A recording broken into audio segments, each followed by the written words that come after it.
I want you to write down, number one, say my value. Write down my value. And number two, my purpose. And number three, my destiny. So number one, my value. Number two, my purpose. And number three, my destiny. You know, in our lives, we have so many situations that come to us that we can't control, we can't change, and we feel like giving up sometimes. Now, I'm not a person to say that I understand your pain at all, or to say that I'm suffering more than anyone else. In fact, I've met many mothers who buried their sons and who would give up their arms and legs to have their children back in their life. You see, losing a loved one is worse than having no arms and no legs. And the worst part of having no arms and no legs is something that I think we can all relate to. It's the fear of being alone.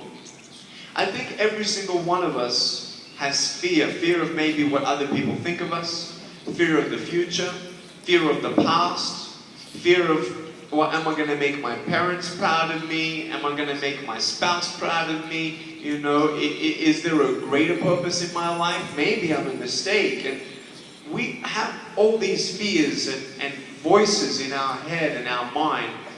And see, I'm a Christian, so I believe that there is definitely a good force and a negative force. There's God and there's Satan, there's angels and demons.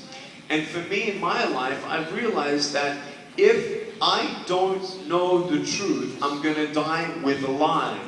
And that goes for these three things that I've asked you to write down. The truth of our values. For me, when I was a kid, I was depressed my whole childhood. I learned how to do quite a lot of things. With my little foot here, I learned how to walk and drive my wheelchair and now type 43 words a minute on a normal computer. And after 2 cups of coffee, 53 words a minute. And with my foot, I'm able to do quite a lot. I've been golfing and swimming and fishing, scuba diving, surfing, and skydiving.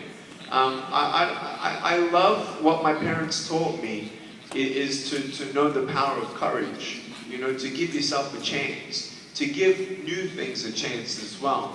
And I'll get into that a little bit more. But what I want to first talk about is when I was at school, you know, it was hard being bullied and teased. In fact, I'm actually going to be writing my 3rd book next year about bullying.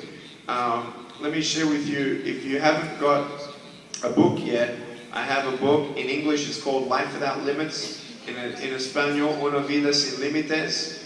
This was #1 in 4 countries, translated in 27 languages.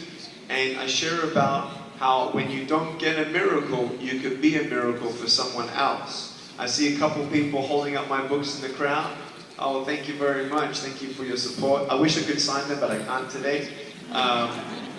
Too many people here. I wish I could hug you all. I love hugs. The scary thing about hugging so many people, though, is I know that someone's going to pick me up and take me home.